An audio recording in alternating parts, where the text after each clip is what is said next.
فقد افترى إثما عظيما.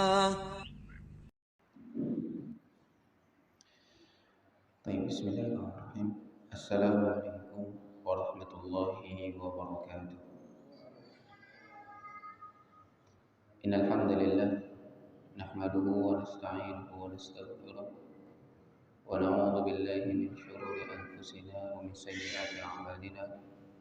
من يهده الله فلا مضل له ومن يضلله فلا هادي له. أشهد أن لا إله إلا الله وحده لا شريك له وأشهد أن محمدا عبده ورسوله.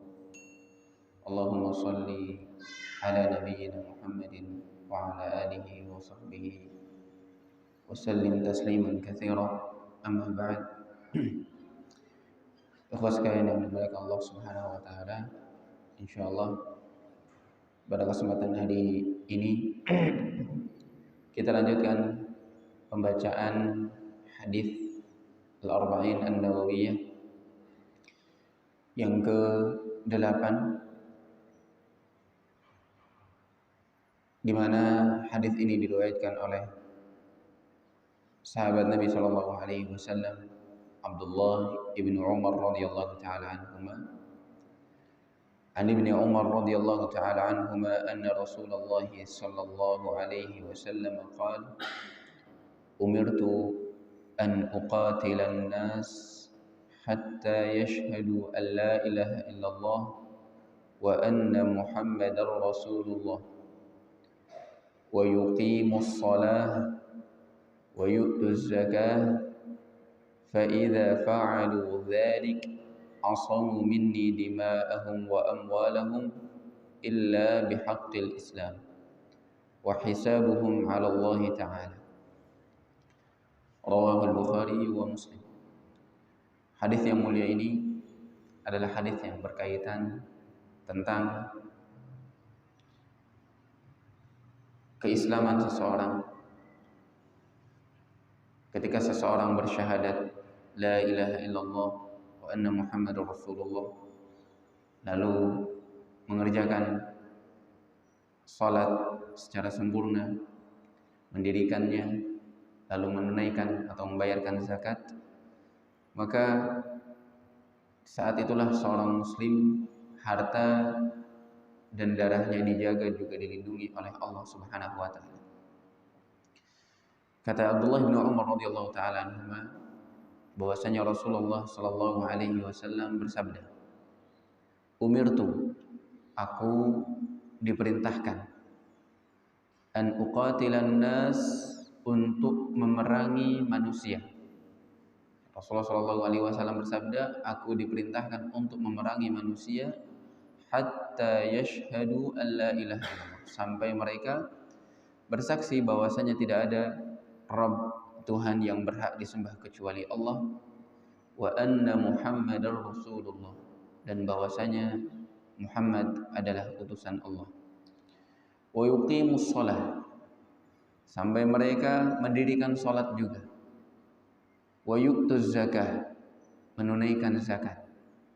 Fa idza fa'alu dzalik, kalau mereka mau mengerjakan tiga hal ini, yaitu bersyahadat, mendirikan salat dan membayar zakat, asamu minni dima'ahum wa amwalahum, maka mereka telah melindungi dariku darah dan harta-harta mereka, illa bihaqqil Islam, kecuali darah dan harta yang berhak untuk ditumpahkan atau diambil atas hukum Islam, atas haknya Islam. Wa hisabuhum 'ala Allah taala, lalu hisab mereka, amal mereka kita pasrahkan kepada Allah Subhanahu wa taala.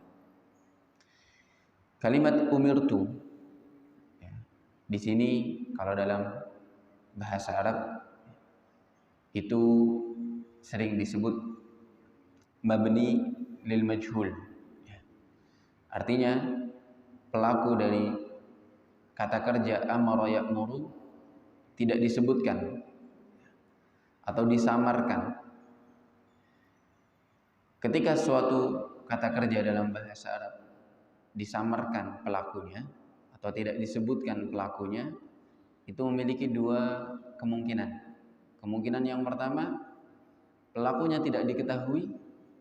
Kemungkinan yang kedua, pelakunya sudah diketahui secara maklum, ya, secara masyhur, sudah difahami.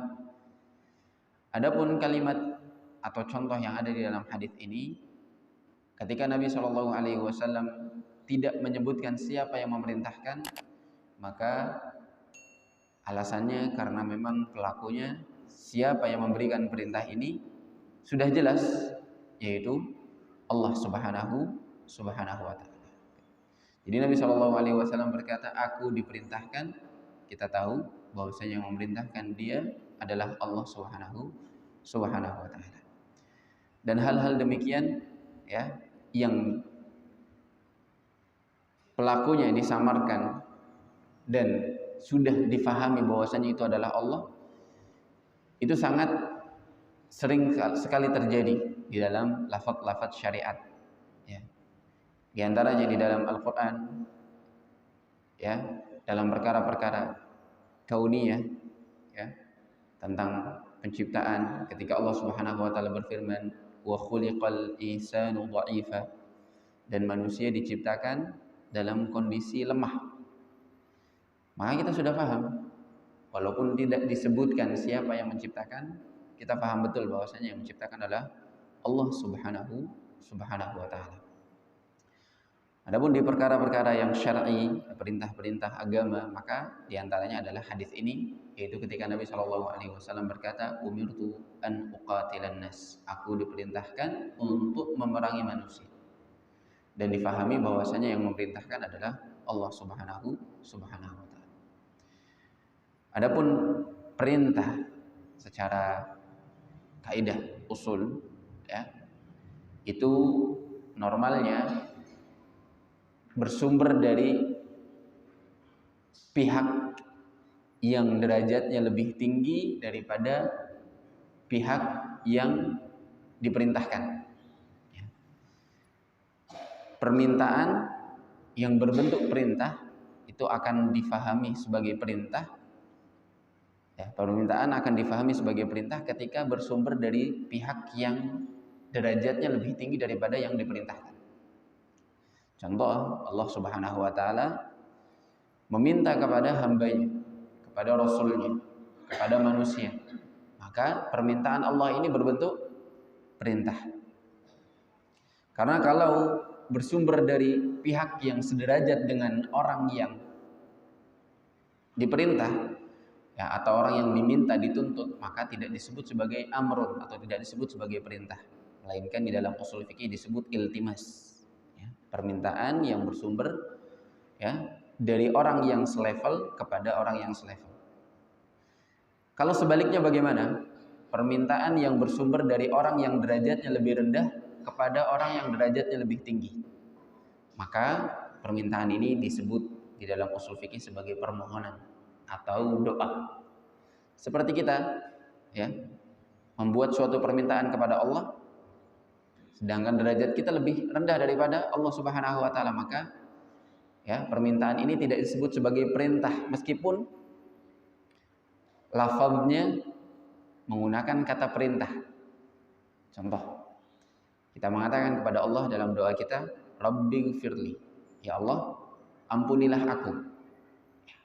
Tidak mungkin kita artikan di sini seorang hamba memberikan perintah kepada Allah, ya, meskipun lafaznya lafaz perintah, ampunilah, kemudian lindungilah, kemudian jagalah. Semua permintaan-permintaan ini karena bersumber dari manusia yang levelnya jelas derajatnya, kondisinya, posisinya di bawah Allah Subhanahu wa taala, maka disebutkan di dalam ilmu usul fikih sebagai doa, ya, permohonan, bukan sebagai perintah. Jadi saya ulangi, sesuatu disebut perintah ketika permohonan itu bersumber dari pihak yang posisinya lebih tinggi daripada orang yang diminta. Seperti Allah kepada Rasulnya, Allah kepada hambanya, Rasul kepada umatnya, ya, pemimpin kepada rakyatnya, itu disebut perintah. Namun ketika sebaliknya, seorang yang posisinya di bawah, lebih rendah daripada orang yang diminta, maka tidak disebut perintah, melainkan permohonan atau sebuah doa. Lalu di sini Nabi SAW mengatakan uqatilan nas. Uqatil artinya memerangi. Ya. Kalau dasar katanya itu artinya membunuh, yang berbentuk atau berbunyi qatala yaqtulu. Ya, qatala yaqtulu artinya membunuh. Tapi Nabi di sini SAW menyebutkan uqatil, yang artinya memerangi. Dan memerangi dengan membunuh jelas maknanya berbeda. Ya, jelas maknanya berbeda. Memerangi itu ya, ketika sekelompok memerangi sekelompok yang lain karena alasan tertentu. Ya. Namun membunuh ya, biasanya disifati dari ya, individual, seseorang membunuh seseorang. Dan perlu dibedakan di sini karena kata para ulama tidak semua kelompok atau orang yang berhak untuk diperangi berhak juga untuk dibunuh. Ya. Karena maknanya berbeda. Memerangi ada alasan tertentu, sedangkan membunuh bisa saja ya dengan alasan atau tanpa alasan, seseorang membuat kriminal dan lain sebagainya. Maksudnya alasan itu diterima atau hak benar atau alasannya tidak benar. Adapun memerangi di dalam Islam ya, maka yang dimaksud adalah peperangan yang memang diperintahkan oleh Islam. Dan pada dasarnya hadis ini menjadi dalil akan dianjurkannya dan diperintahkannya jihad. Dianjurkan dan diperintahkannya jihad. Karena Nabi SAW di sini menyebutkan uqatilan nas, memerangi manusia. Lalu Nabi SAW awali dengan lafaz umirtu, aku diperintahkan. Jadi dalil ini benar-benar bisa menjadi dasar akan syariatnya jihad. Ya. Namun jelas jihad itu hukumnya bermacam-macam. Bisa menjadi fardu ain, bisa juga menjadi fardu kifayah, tergantung kondisi yang disebutkan oleh para ulama di dalam bab jihad. Dan bukan di sini tempatnya untuk menjelaskan tentang hukum-hukum jihad. Yang menjadi fokus pada kesempatan hari ini adalah Nabi SAW menyebutkan suatu perbuatan yang dianggap sebagai keislaman seseorang ketika dia mengucapkan. Yang pertama, yashhadu an la ilaha illallah wa anna muhammadar rasulullah. Dia bersaksi bahwasanya tidak ada Tuhan yang berhak disembah kecuali Allah dan bahwasanya Muhammad adalah utusan Allah. Wa yuqimus shalah, mendirikan salat, wa yu'tuz zakah, membayar zakat.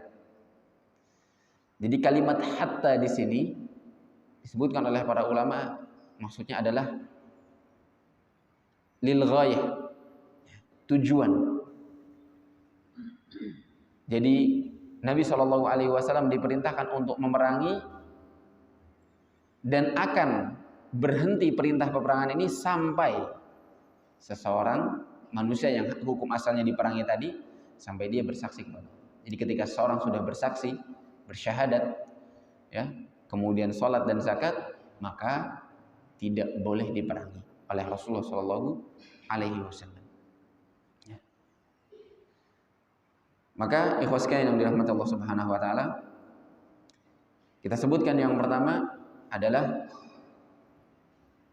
bersyahadat bahwasanya tidak ada Tuhan yang berhak disembah kecuali Allah.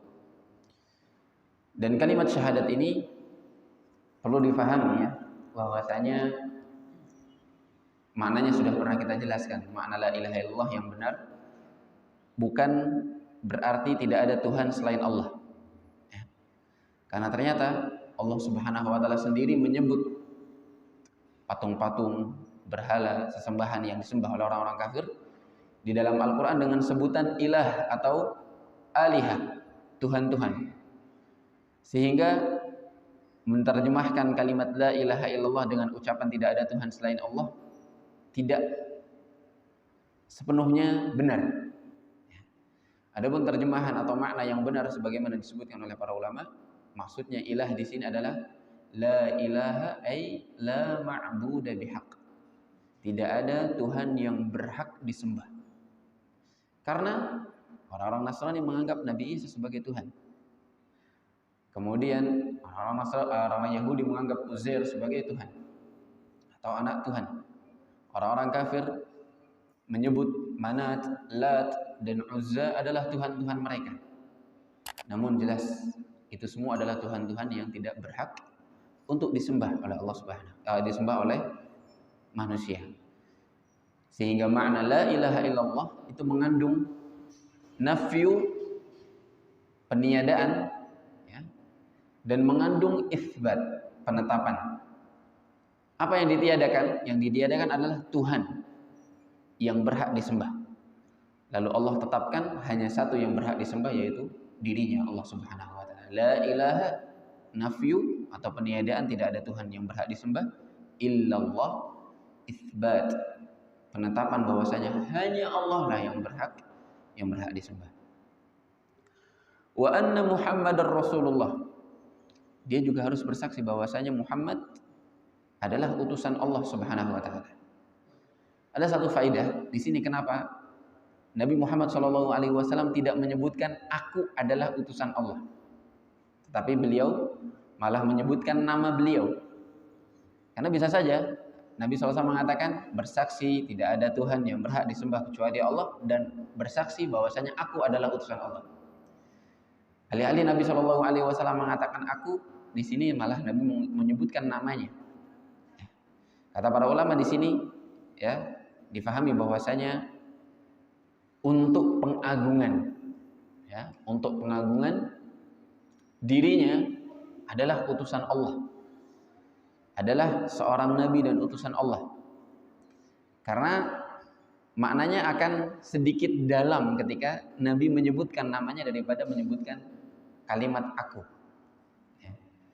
Ketika seseorang misalnya mengatakan, ya, aku adalah, misalnya dia seorang pejabat, misalnya dia seorang wali kota atau dia seorang bupati, aku adalah bupati, dengan ucapan misalnya dia namanya Agus misalnya, dia sendiri mengatakan dirinya adalah bupati dengan mengatakan Agus adalah bupati, maka maknanya lebih besar dan lebih dalam ketika dia menyebutkan Agus adalah bupati daripada mengatakan aku adalah bupati. Itu yang disebutkan oleh para ulama kenapa Nabi SAW menyebut namanya tapi tidak menyebut kata aku. Padahal bisa saja Nabi mengatakan aku adalah utusan Allah, karena dirinya ialah Muhammad. Wa yuqimus shalah. Pekerjaan yang kedua atau amalan yang kedua yang bisa membebaskan seseorang dari diperangi harta dan darahnya adalah ketika seseorang mendirikan sholat.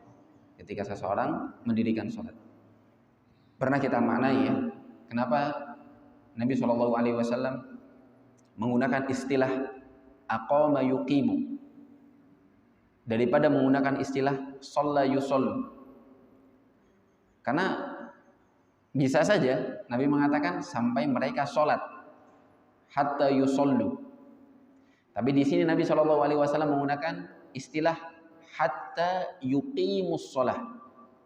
Di dalam Al-Qur'an juga Allah Subhanahu wa taala memerintahkan tidak mengatakan shollu, salatlah. Tapi Allah Subhanahu wa taala berfirman wa aqimus shalah. Nah, dalam rukun Islam yang kemarin kita jelaskan di hadis yang kedua dan hadis yang berikutnya, hadis Jibril, ya. Ketika menjelaskan rukun Islam, wa iqamis shalah wa an tuqimas shalah. Apa maknanya? Maknanya kata para ulama, iqamatus shalah itu maknanya lebih sempurna. Artinya tidak hanya sholat saja. Karena ternyata orang ketika sholat bermacam-macam kondisi mereka ketika mengerjakan sholat. Ada yang sholatnya sekedar kebiasaan, atau ada yang sholatnya tidak khusyuk, buru-buru. Ya. Sehingga di sini ditekankan dengan kalimat iqamus shalah atau iqamatus shalah. mendirikan sholat, yang artinya kata para ulama mengerjakan sholat dengan sepenuh hati sesuai dengan rukun, syarat, kewajiban, dan juga hal-hal yang perlu dikerjakan di dalam sholat, dari mulai niatnya, ikhlas, tumakninahnya, bacaan-bacaan yang wajib, anggota tubuh yang harus digerakkan, sujudnya harus di atas 7 anggota tubuh. Ini namanya mendirikan sholat, artinya mengerjakan sholat dengan sempurna. Dan yang dimaksud dengan kalimat sholat di sini, meskipun disebut sholat secara umum, namun jelas yang kita pahami, sholat yang wajib dikerjakan adalah sholat fardu. Ya, sholat yang wajib dikerjakan adalah sholat fardu. Karena seseorang kalau tidak mengerjakan sholat sunnah tidak diperangi, ya, tidak disalahkan. Seseorang tidak mengerjakan sholat sunnah tidak akan sampai bermaksiat atau kufur, ya. Namun sholat yang dimaksud di sini adalah sholat wajib. Wa yu'tuz zakah, dan juga membayarkan zakat. Membayarkan zakat ini jelas zakat yang kita pahami adalah harta yang diinfakkan dan hukumnya wajib, dan itu dari harta-harta yang sudah ditentukan, memiliki kadar tertentu yang disebut dengan nisab, dan memiliki usia tertentu yang disebut dengan haul. Takaran atau ukuran nominal yang dikeluarkan juga sudah dijelaskan, ya, tergantung bentuk hartanya. Seperti contohnya hasil tani, ya, itu dikeluarkan zakatnya 1/10, ya, apabila pengairannya alami, tidak pakai modal. Namun kalau pengairannya dengan modal, maka setengah dari 1/10 tadi, ya, setengah dari 1/10. Dan juga harta-harta yang lain seperti dalam hewan ternak, kalau kambing sudah berjumlah berapa yang harus dikeluarkan, dan seterusnya. Ini yang dimaksud dengan zakat, ya, karena infak yang tidak wajib seperti sedekah, wakaf, dan lain sebagainya, itu tidak disalahkan seseorang ketika tidak mengerjakannya. Sehingga yang dimaksud di sini adalah zakat yang hukumnya wajib. Lalu Nabi Shallallahu Alaihi Wasallam bersabda, "Faida fa'alu dzalik", kalau mereka mengerjakan 3 hal tersebut, asamu minni dima'ahum wa amwalahum, maka mereka telah terjaga 2 hal.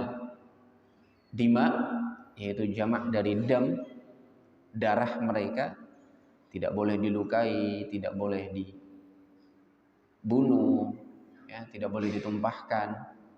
Wa amwalahum, harta mereka tidak boleh kita rampas, tidak boleh kita ambil, illa bihaqqil Islam. Jadi hukum asalnya harta dan darah mereka terjaga, ya, tidak akan diusik sedikit pun, ya. Tapi ada beberapa di dalam hukum-hukum Islam yang merubah hukum harta dan darah mereka yang asalnya haram, tidak boleh disentuh, menjadi halal. Yaitu disebutkan oleh Nabi Shallallahu Alaihi Wasallam dengan ucapan beliau, illa bihaqqil Islam, kecuali dengan haknya Islam. Apa haknya Islam? Haknya Islam adalah hukuman-hukuman atau kewajiban-kewajiban yang diperintahkan di dalam agama Islam. Asalnya seseorang tidak boleh dilukai, tapi kalau dia mencuri dengan batasan tertentu yang disebutkan di dalam syariat Islam, maka seseorang jadi berhak tangannya untuk diputus atau dipotong, ya, sesuai dengan haknya Islam. Begitu juga kisos. Kisos artinya membalas sesuatu dengan yang semisalnya. Seseorang memukul orang lain tanpa alasan yang benar, maka seorang tersebut boleh dikisos, boleh dipukul balik. Ya, ketika seseorang memukul sampai berdarah lukanya, dipukul sampai berluka lagi. Kalau sampai giginya rontok, dirontokkan lagi giginya. Itu hukum asalnya. Berikut juga membunuh, seseorang membunuh tanpa hak, maka halal darahnya untuk dibunuh balik atau dikisos. Kalau memang terbukti bahwasanya pembunuhannya adalah sesuatu yang disengaja dan memang layak untuk dikisos. Begitu juga harta. Seseorang pada asalnya uangnya, emasnya, segala macam tidak boleh diambil kecuali kalau dia sudah sampai pada haknya Islam. Apa contohnya? Zakat. Ya, seorang ketika sudah sampai, tadi disebutkan kalau sudah sampai nisab, sudah memiliki 1 haul untuk beberapa harta tertentu, maka harus dikeluarkan dan wajib dikeluarkan. Itulah paksaan-paksaan ya terkait darah dan harta yang memang dibenarkan di dalam Islam. Namun kembali lagi pada dasarnya harta dan darah seseorang tidak boleh disentuh kalau mereka sudah bersyahadat, mengucapkan la ilaha illallah Muhammadur Rasulullah, mendirikan salat dan juga membayar zakat.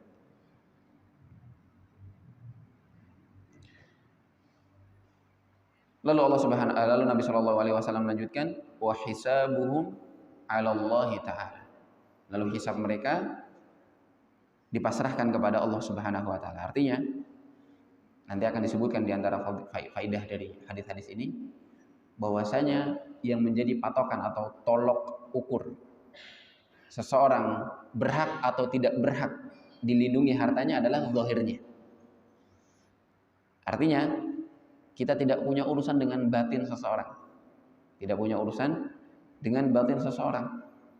Kalau seorang sudah mengucapkan dengan jelas dari lisannya bahwasanya dia bersyahadat la ilaha illallah Muhammadur Rasulullah, mendirikan salat, membayar zakat, maka dia seorang muslim. Urusan hati pasrahkan kepada Allah Subhanahu wa Ta'ala. Inilah sedikit penjelasan dari makna singkat hadis yang diriwayatkan oleh Abdullah ibnu Umar tadi. Hadis yang ke-8 tentang bahwasanya seseorang ketika sudah menjadi muslim maka dia dijaga harta dan darahnya kecuali ketika sudah berkaitan dengan hak-hak Islam. Kita sebutkan beberapa faidah penting di dalam hadis ini. Di antaranya adalah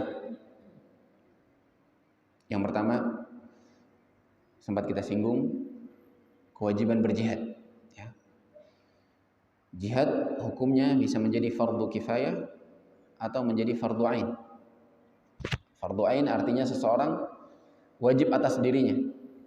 Fardu kifayah artinya cukup diwakili oleh jumlah yang sesuai kebutuhan.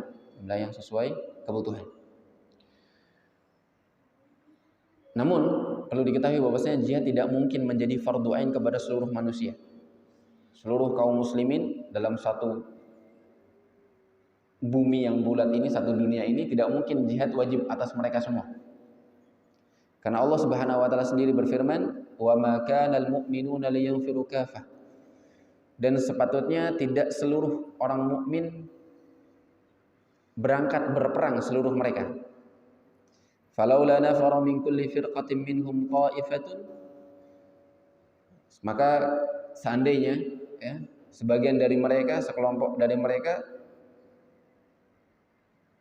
tidak berangkat liyatafaqahu fid din, agar mereka mendalami agama ya. Karena perlu adanya pembagian tugas. Tidak boleh semua kaum muslimin berangkat berperang kemudian tidak ada yang mendalami ilmu, menyibukkan diri untuk mempelajari ilmu. Tujuannya apa? Waliyunziru qaumahum idza raja'u ilaihim la'allahum yahdharun. Agar ketika mereka orang-orang yang berjihad pulang, ada yang bisa mengajari mereka tentang hukum-hukum agama. Ya. Kalau misalnya semuanya berangkat jihad, sibuk dengan perang, dan tidak ada yang mendalami agama, maka akan ada kewajiban-kewajiban yang tidak terpenuhi. di dalam agama Islam. Sehingga Allah Subhanahu wa taala jelaskan dalam surat At-Taubah ayat 122 ini bahwa tidak mungkin jihad menjadi fardu ain kepada semua orang. Ya. Nanti dijelaskan di dalam bab jihad kapan jihad itu menjadi fardu kifayah, kapan jihad itu menjadi fardu ain.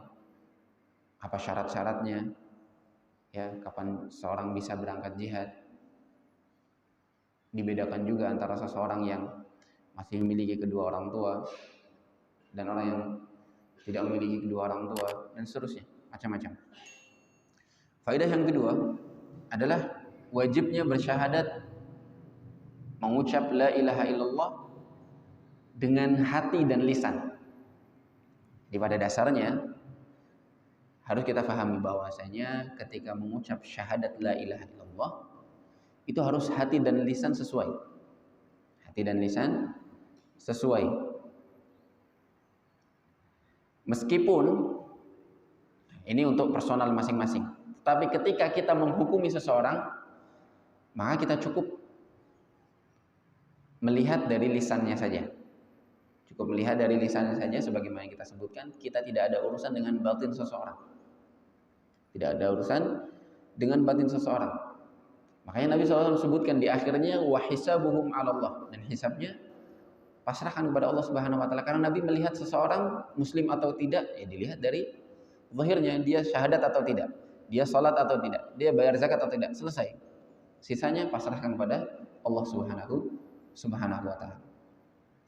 Dan ini menjadi perkara penting karena pernah kejadian ya sebagaimana diceritakan oleh Usamah bin Zaid ya, maulanya Rasulullah sallallahu alaihi wasallam, orang yang dicintai oleh Rasulullah sallallahu alaihi wasallam, ketika beliau ikut berperang bersama rombongan yang diutus oleh Rasulullah ke suatu tempat namanya Huraqah yang diisi oleh orang Arab kabilah Juhainah. Ketika Nabi sallallahu alaihi wasallam memerintahkan mereka untuk berperang, termasuk di dalamnya Usamah bin Zaid. Kemudian mereka menang. Jadi sampai musuh-musuh Allah yang memang sudah berhak untuk diperangi kabur. Kemudian Usamah ini bercerita, "Walahiqtu ana wa rajulun minal ansar rajulan minhum." Di tengah-tengah peperangan itu saya dan satu orang dari kaum Ansor berhasil mengejar seseorang yang hendak kabur. Ketika ditangkap, ini kisah yang penting sekali ya, menjadi pelajaran bagi kita. Si laki-laki ini mengucap syahadat la ilaha illallah Muhammadur Rasulullah. Maka si sahabat Ansor ini yang bersama Usamah bin Zaid berhenti, tidak jadi memukul atau melukai si laki-laki ini, tidak jadi membunuh atau tidak jadi memeranginya. Namun si Usamah ini ya, dia khilaf. Dia bunuh laki-laki tadi dengan alasan pikirannya Usamah melihat bahwa laki-laki tadi mengucap syahadat la ilaha illallah karena ingin cari aman ya. Ingin cari aman. Sudah dikejar, sudah kepepet ya. Sudah terpojok baru mengucap syahadat la ilaha illallah. Kenapa sebelumnya? Karena di dalam ada perang. Sebelum berperang biasanya para sahabat diminta untuk menawarkan Islam dulu, menawarkan perang dulu. Kalau mau masuk Islam syahadat, kalau mau bayar zakat, kalau mau mengerjakan sholat, maka sudah tahan, jangan diperangi. Sebagaimana hadis ini, seorang kalau sudah mengucap syahadat maka tidak diperangi. Tapi Usamah melihat laki-laki ini mengucap syahadat ketika sudah terpojok, maka diteruskan oleh Usamah dan dibunuh. Sampai ketika kabarnya didengar oleh Rasulullah Shallallahu Alaihi Wasallam, dipanggil Usamah tadi, ditanya oleh Rasulullah Shallallahu Alaihi Wasallam, ya Usamah, aqataltahu ba'da ma qala atau ba'da ma qala la ilaha illallah? Apakah engkau membunuhnya setelah dia mengucap la ilaha illallah? Usamah jawab, innama qalahu muta'awwidzan atau innama kana muta'awwidzan. Wahai Nabi, dia ngomong la ilaha illallah karena cuma mau cari selamat, cari perlindungan aja. Asalnya kita kejar. Ternyata apa jawaban Nabi SAW? Nabi tidak ngomong apa-apa, tapi hanya mengulangi pertanyaan lagi. Seakan-akan Nabi ingin menghardik si Usama ini, memberi pelajaran bagi Usama. Ya Usama, aqataltahu ba'dama qala la ilaha illallah. Diulangi pertanyaannya, wahai Usama, apakah kamu bunuh dia setelah dia mengucap la ilaha illallah?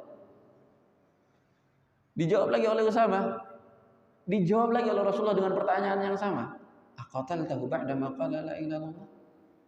Begitu seterusnya Nabi diulang-ulangi sampai Usama benar-benar stres, ya, merasa bersalah karena Nabi SAW begitu marah kepada Usama bin Zaid. Bahkan dalam riwayat yang lain disebutkan bahwasanya Usama sampai bilang kepada Nabi, tolong mintakan ampun kepadaku, mintakan ampun kepada Allah untukku. Tapi Nabi tidak menjawab dengan dimintai ampun atau tidak, tapi malah diulangi pertanyaannya. Qataltahu ba'da ma qala la ilaha, apakah engkau membunuhnya? Sampai-sampai Nabi mengatakan, kalau seandainya aku mintakan ampun untukmu kepada Allah, lalu bagaimana kita menjawab ketika la ilaha illallah itu datang di hari kiamat, kemudian bersaksi bagi si laki-laki tadi bahwasanya laki-laki tadi adalah muslim. Yang intinya Nabi SAW ingin mengingatkan kepada kita bahwa kita tidak ada urusan dengan isi hati seseorang, ya. Bahkan kita diperintahkan untuk selalu berhusnudzon, berprasangka baik, dan seterusnya. Termasuk ketika, ya, Nabi SAW tahu tentang orang-orang munafik yang ada di sekitar Nabi SAW di Madinah. Tapi Nabi SAW tidak memerangi mereka karena memang mereka adalah muslim secara zahir. Mereka adalah muslim secara zahir. Adapun nanti di akhirat Allah Subhanahu wa taala yang akan mengurusi urusan hati mereka. Allah yang akan mengurusi urusan hati mereka. Jadi sekali lagi, faedah yang bisa kita ambil adalah tidak boleh kita berprasangka buruk, ya, menuduh apalagi, ya, tidak boleh dituduh dan lain sebagainya, yang menunjukkan bahwasanya ketika seseorang dari zahirnya sudah tidak bersalah. Kemudian faedah berikutnya adalah yang bisa kita ambil bahwa wajibnya mendirikan sholat, karena hal ini bisa kita simpulkan dari konteks hadis Nabi SAW. Konteksnya adalah Nabi SAW di sini diperintahkan untuk memerangi. Kemudian Nabi SAW sebutkan perkara tentang sholat. Artinya mendirikan sholat ini hukumnya wajib. Dan yang dimaksud adalah sholat 5 waktu, sholat yang fardu. Karena ketika seseorang atau sekelompok tidak mendirikan sholat, artinya dia bisa dikatakan kalau memang sudah jatuh syarat-syaratnya, terpenuhi syarat-syaratnya, maka dikatakan berhak untuk diperangi. Berhak untuk diperangi. Makanya para ahli fikih mengatakan bahwasanya ketika seseorang atau sekelompok kaum muslimin mendapati ada komunitas yang mengaku muslim tapi tidak dikumandangkan azan di dalamnya, qomat di dalamnya, tidak didirikan sholat, maka mereka berhak untuk diperangi. Alasannya apa? Karena seringkali Nabi SAW ketika hendak memerangi suatu kelompok, Nabi tidak memulai perangnya kecuali setelah subuh. Jadi kalau Nabi datang, tiba di lokasi sekelompok orang yang mau diperangi, malam-malam Nabi tidak langsung mulai perangnya, tapi ditunggu sampai waktu subuh. Apa tujuannya? Tujuannya Nabi SAW menunggu dulu. Ada suara azan tidak di tempat tersebut? Ya. Kalau ada suara azan, maka Nabi SAW tidak akan memerangi mereka sama sekali, tidak akan menyentuh mereka, tidak akan mengganggu mereka kecuali dengan haknya Islam. Dan itu menjadi perhatian bagi kita bahwasanya azan dan iqamah termasuk syiar agama yang harus ditampakkan. Karena itu menjadi alasan Nabi SAW ketika tidak mendengar suara azan dan iqamah, menjadi alasan Nabi untuk memerangi seseorang. Sehingga wajib kita menampakkan dan mengumandangkan syiar yang zahir ini, yaitu azan dan iqamah. Fadilah berikutnya adalah yang tadi kita sebutkan, wajibnya membayar zakat, ya. Wajibnya membayar zakat. Dan termasuk hal yang tidak bisa dipisahkan dari urusan sholat. Barangkali jamaah pernah mendengar kisah ketika Abu Bakar As-Siddiq radhiyallahu taala anhu diangkat sebagai khalifah selepas wafatnya Nabi Shallallahu alaihi wasallam.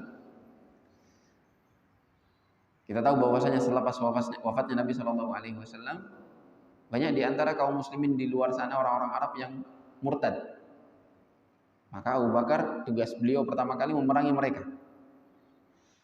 Selain memerangi orang-orang yang murtad, ternyata ada macam sekelompok kaum muslimin yang dia tidak mengaku murtad, tidak keluar dari agama Islam, tidak kufur kepada Nabi Muhammad, tapi tidak mau bayar zakat. Dengan alasan mereka bayar zakat karena ada Nabi Shallallahu alaihi wasallam. Mereka bayarnya langsung kepada Nabi yang membagikan. Tapi ketika Nabi Shallallahu alaihi wasallam wafat, mereka bilang sekarang Nabi tidak ada, kita tidak mau bayar zakat. Kita mau bayar zakat karena ada Nabi, sekarang Nabi nggak ada, kita nggak bayar zakat. Maka Abu Bakar tetap menyiapkan pasukan khusus untuk memerangi mereka. Lalu dibantah oleh beberapa sahabat Nabi Shallallahu alaihi wasallam, bahwasanya mengatakan, "Wahai Abu Bakar, kenapa engkau perangi mereka? Padahal mereka masih mengaku muslim. Mereka masih mendirikan sholat." Sekiranya menurut para sahabat ini, ya masih mendinglah tidak bayar zakat. Yang penting mereka masih sholat, masih syahadat, masih muslim. Kenapa engkau tidak kerahkan potensi kaum muslimin untuk memerangi orang-orang yang murtad saja, atau memerangi nabi palsu seperti ya nabi-nabi yang pernah, atau orang-orang yang pernah mengaku sebagai nabi di zaman para sahabat Nabi Shallallahu alaihi wasallam, seperti Musailamah al-Kadzdzab dan seterusnya. Maka Abu Bakar radhiyallahu taala anhu menjawab, karena fahamnya atau fikihnya beliau bahwasanya zakat Allah selalu sandingkan dengan perkara salat. Ya, ketika Allah berfirman tentang kewajiban salat, Allah juga sebutkan tentang zakat. Wa aqimus shalah wa atuz zakah. Maka Abu Bakar radhiyallahu taala anhu berkata, "Wallahi la uqatilanna man farraqa baina sholati wa zakah." Demi Allah, aku tetap akan memerangi siapapun yang membedakan antara salat dan zakat. Beliau juga sempat mengatakan, "Wallahi, demi Allah, law mana'uni inaqan kanu yu'addunahu ila an-nabiy sallallahu alaihi wasallam laqataltuhum ala dzalik." Demi Allah, kalau mereka benar-benar enggan membayar zakat yang sudah pernah mereka bayarkan kepada Nabi, lalu mereka tidak mau bayar, saya tetap akan memerangi mereka. Karena zakat itu haknya harta, bukan haknya Nabi Shallallahu alaihi wasallam. Ya. Jadi meskipun Nabi Shallallahu alaihi wasallam wafat, harta tersebut kalau memang sudah mencapai nisabnya, haulnya dan seterusnya, maka tetap wajib dikeluarkan. Ada beberapa faedah yang lain yang perlu kita sampaikan, dan itu berkaitan tentang kalimat wa hisabuhum 'ala Allah, menjadi nasihat bagi kita semua. Nanti akan kita sampaikan insyaallah setelah azan. Tafadhol.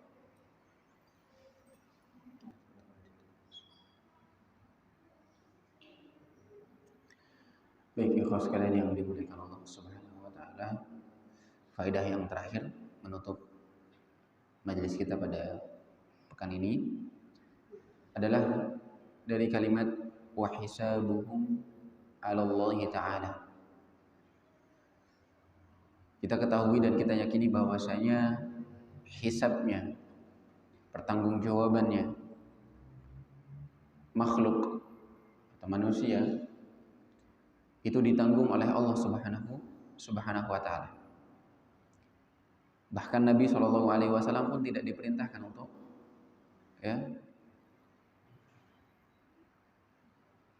mengetahui isi hati mereka. Bahkan tidak dimintai tanggung jawab ketika seseorang menolak ajakan Nabi SAW. Karena yang diwajibkan kepada seorang Rasul adalah hanya tabligh atau balagh, menyampaikan. Adapun hasilnya itu Allah Subhanahu wa taala yang menentukan. Sebagaimana kita tahu bahwasanya hati seseorang itu, seorang manusia, sebagaimana disebutkan dalam hadis yang sahih, berada di antara jari-jarinya Allah Subhanahu wa taala yang Allah berhak membolak-balikan kapanpun. Sehingga hidayah atau taufik itu milik Allah Subhanahu wa taala semata. Milik Allah Subhanahu wa taala semata. Perlu difahami bahwasanya hidayah sebenarnya ada dua macam. Yang pertama, hidayah yang berbentuk irsyad, berbentuk bimbingan. Hidayah yang berbentuk bimbingan ini semua orang bisa. Rasul, umatnya, seorang ustadz, guru, dai, orang tua. Kita bisa memberikan hidayah tapi hanya berbentuk bimbingan saja, arahan saja. Adapun hidayah macam yang kedua yang disebut dengan taufiq. Kalau hidayah yang pertama itu diambil dari firman Allah, innaka la tahdi ila siratal mustaqim. Sesungguhnya engkau memberikan petunjuk kepada jalan yang lurus. Adapun hidayah macam yang kedua yang bernama hidayatut taufiq. Ketika seseorang mau menerima kebenaran, itu hanya Allah Subhanahu wa taala yang memilikinya. Nabi pun tidak memiliki, apalagi kita hanya seorang dai, seorang guru misalnya, atau seorang ustadz, seorang tua kepada anaknya. Dan itu kenyataan yang kita saksikan bersama, bahwasanya kita tidak mampu memaksakan seseorang. Mau bagaimanapun usaha kita, kalau Allah Subhanahu wa taala tidak berkehendak, maka dia tidak akan mendapatkan hidayah. Itulah yang disampaikan oleh Allah Subhanahu wa taala ketika menegur Rasulullah sallallahu alaihi wasallam dengan firman-Nya, innaka la tahdi. Sesungguhnya engkau tidak memberikan petunjuk man ahbabta, kepada engkau orang yang engkau cintai. Walakinnallaha yahdi man yasha. Tapi Allah lah yang memberikan petunjuk berupa taufik kepada yang Allah Subhanahu wa taala kehendaki. Dan ini diambil dari sebabnya, diambil dari kejadian ketika Nabi Shallallahu alaihi wasallam begitu kecewa melihat pamannya Abu Thalib yang membela beliau, bahkan melindungi beliau dari awal beliau mengumumkan kerasulan beliau sampai Abu Thalib wafat masih melindungi beliau. Namun Nabi SAW sangat sedih ketika berusaha mengajak pamannya mengucap la ilaha illallah dengan ucapan beliau, ya ammi qul kalimatan uhajju laka, qul la ilaha illallah kalimatan uhajju laka biha indallah. Wahai pamanku Abu Thalib yang aku cintai, ucapkanlah la ilaha illallah. Satu kalimat ini bisa aku jadikan pegangan, hujjah di mata Allah nanti untuk aku bela engkau. Namun subhanallah, Allah Subhanahu wa taala menetapkan Abu Thalib tetap di atas kekufurannya karena disebutkan di antara kisahnya beliau merasa malu atau gengsi karena hadir juga di sekitar beliau paman-paman Nabi Shallallahu alaihi wasallam yang lain yang menghasut beliau untuk tetap di atas agama nenek moyangnya, tidak mau meninggalkan agama nenek moyangnya. Nah, di sini Nabi Shallallahu alaihi wasallam ditegur oleh Allah bahwasanya, wahai Nabi Muhammad, tidak usah bersedih karena engkau hanya ditugaskan untuk menyampaikan. Engkau hanya punya hidayatul irsyad. Sebagaimana kita tidak perlu sedih ketika kita berdakwah, berceramah misalnya, pengajian, kemudian misalnya yang hadir sedikit.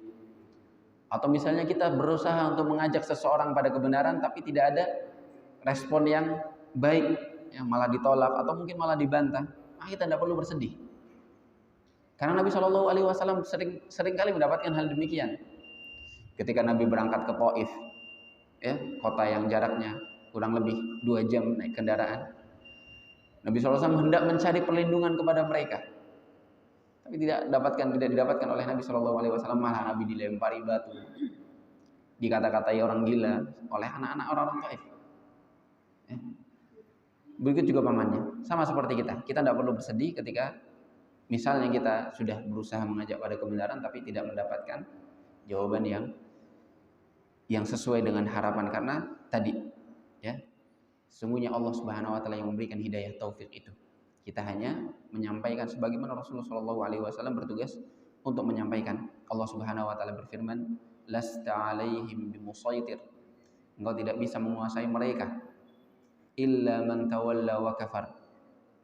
Kecuali mereka yang berpaling dan kufur, ya, maka itu akan menjadi tanggung jawab Allah, ya.